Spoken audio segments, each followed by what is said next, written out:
नमस्कार, मैं doctor Yogini Rolekar, a gynecologist practicing in my own Yogini Maternity Hospital since more than 20 years.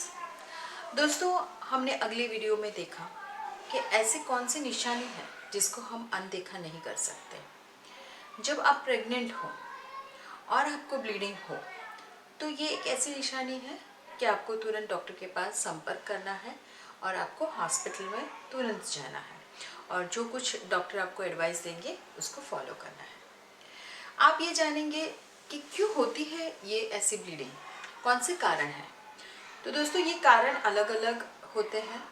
जैसे कि आप प्रेग्नेंट हो और आपके फर्स्ट 3 मंथ्स में हो, जैसे कि आपकी प्रेगनेंसी का सेकेंड मंथ चल रहा हो या थर्ड मंथ चल रहा हो और आपको प्रेगनेंसी रहे, तो बहुत कॉमन कंप्लेंट जो रहती है कि इम्प्लांटेशन ब्लीडिंग में, जैसे कि आपका जब बच्चा बन जाता है और यूट्रस में जब वो इम्प्लांट होता है तभी आपको ब्लीडिंग हो सकती है, जिसे हम इम्प्लांटेशन ब्लीडिंग कहते हैं।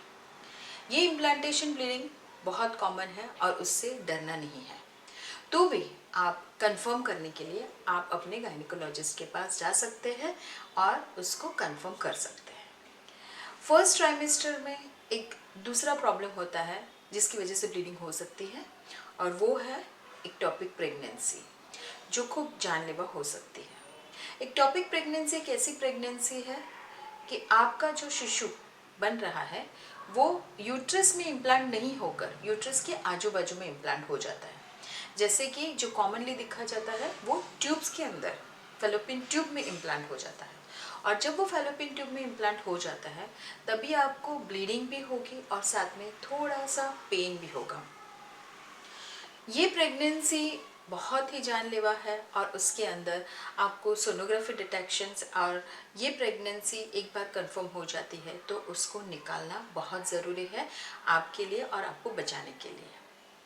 तीसरा कारण ये होता है कि जब आपका गर्भ बनता है तो कुछ क्रोमोसोम एनामोली की वजह से ये गर्भ बराबर नहीं बनता है और ये जो गर्भ है वो अपना जो यूट्रस है वो उसको बाहर निकालने की कोशिश करेगा। एक कुदरती चीज़ रहती है कि जब बच्चा अच्छे से नहीं बना हो तो वो कुदरती उसको बाहर फेंकने की कोशिश करता है, जिसको हम कहते हैं कि स्पॉन्टेनियस अबॉर्शन। कभी कभी ये जो बनावट है वो अच्छे से नहीं होती है, क्रोमोसोमल जेनेटिक एनामोलीज नहीं बराबर होती है, तो उसकी वजह से बच्चे को कुछ प्रॉब्लम आ सकता है। तो हम जब सोनोग्राफी करते हैं तो उसमें हार्ट बनता नहीं है, जिसको हम लोग कह सकते हैं कि मिस्ड अबॉर्शन। तो वैसे केस में भी उसमें ब्लीडिंग चालू हो जाती है और डॉक्टर्स आपको सोनोग्राफी करने को कहते हैं और अगर वो मिस्ड अबॉर्शन हो तो उसमें कोई दवाई या फिर सर्जिकली उसको रिमूव किया जाता है। तो ये तो हो गई ब्लीडिंग के जब आपको पहले 3 महीने में हो। अभी दूसरा जो ब्लीडिंग होता है वो 3 महीने के बाद होता है और उसमें से जो इम्पोर्टेंट है वो है एक प्लेसेंटा प्रीविया। प्लेसेंटा प्रीविया मतलब कि आपका जो बच्चा है जो यूट्रस के अंदर है, बच्चा और माँ के बीच में, जिसको हम प्लेसेंटा कहते हैं, वो प्लेसेंटा का इम्प्लांटेशन नीचे से होता है। उसको लो लाइन प्लेसेंटा, लो लाइन मतलब कि वो नीचे है और उसकी वजह से वहाँ पर ब्लीडिंग हो रही है। आपको कंप्लेंट होती है कि मुझे ब्लीडिंग हो रही है और वो जो ब्लीडिंग होगी उसमें आपको पेन नहीं होगा। तो ऐसे केस में भी आपको डॉक्टर के पास जाना है, डॉक्टर आपकी सोनोग्राफी करेंगे और सोनोग्राफी में कंफर्म होगा कि आपका प्लेसेंटा नीचे है। तो उसमें क्या करना है, उसमें आपको बेड रेस्ट करना है और डॉक्टर्स आपको मेडिसिन देंगे, वो मेडिसिन आपको लेना है। और ये सोनोग्राफी जो हम करते हैं 18 to 20 वीक्स में, जहाँ पर पता चलता है कि आपका प्लेसेंटा नीचे है, तो समय आगे जैसे बढ़ता जाएगा तो वैसे 7 मंथ्स 8 मंथ्स में वो प्लेसेंटा ऊपर भी आ सकता है, बट कोई केस में वो प्लेसेंटा नीचे भी रहता है।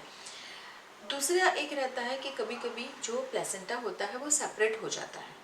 तो प्लेसेंटा जब सेपरेट हो जाता है यूट्रस के साथ तो वहाँ पर जो ब्लीडिंग का कलेक्शन होता है, तो वो ब्लीडिंग की कलेक्शन से भी आपको ब्लीडिंग हो सकती है। तो उसके अंदर आपको ब्लीडिंग भी होगी और साथ में पेन भी होगा। तो इस केस में आपको तुरंत डॉक्टर के पास जाना है। अगेन डॉक्टर आपको सोनोग्राफी की एडवाइस करेंगे और आगे आपको क्या करना है वो सलाह देंगे। ऐसा नहीं है कि चलो ब्लीडिंग हुई है, थोड़ी सी हुई है, चलो हम कल देखेंगे, कल हम जाके ट्रीटमेंट करवाएंगे। तो उसको जरा भी अनदेखा मत करो, आपको तुरंत ही जाकर उसकी ट्रीटमेंट करवानी है। दूसरा हो सकता है कि आपका सपोज कि पूरे महीने हो गए हैं और आपको ब्लीडिंग की शुरुआत हो गई है, थोड़ी थोड़ी ब्लीडिंग, तो हो सकता है कि ये लेबर पेन की निशानी है।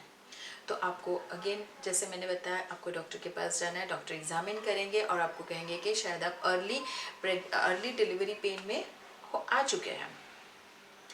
कभी कभार आपको प्रीमेच्योर डिलीवरी भी हो सकती है। तो प्रीमेच्योर डिलीवरी के टाइम भी शायद ऐसा हो कि आपको पहले ब्लीडिंग चालू हो और उसके बाद आपको पेन हो सकता है कि पेन बाद में चालू हो। तो वैसे केस में भी आपको तुरंत जाना है। ये जो कॉमन कंप्लेंट्स है, जैसे कि हमने बताया कि इम्प्लांटेशन ब्लीडिंग है, एक्टोपिक प्रेगनेंसी है, मिस्ड अबॉर्शन है, प्लेसेंटा का जो लो लाइंग प्लेसेंटा रहता है या प्लेसेंटा आपका सेपरेट हो जाता है, तो ये सभी केस में तो आपको जाना है। बट कभी कभार कोई प्रेगनेंसी में कैसा रहता है कि आपकी प्रेगनेंसी भी है और साथ में आपको फाइब्रॉइड भी है, मतलब गर्भाशय की गांठ है, तभी भी आपको ब्लीडिंग होती है। वो गर्भाशय की गांठ के में कुछ चेंजेस हो तो भी आपको पेन और ब्लीडिंग हो सकती है, तो भी आपको तुरंत डॉक्टर के पास जाना है। तो दोस्तों, ये ऐसे सिम्टम्स हैं जहाँ पर आप उसको अनदेखा मत कीजिए और तुरंत डॉक्टर को के पास जाके संपर्क करिए। Thank you so much and happy pregnancy.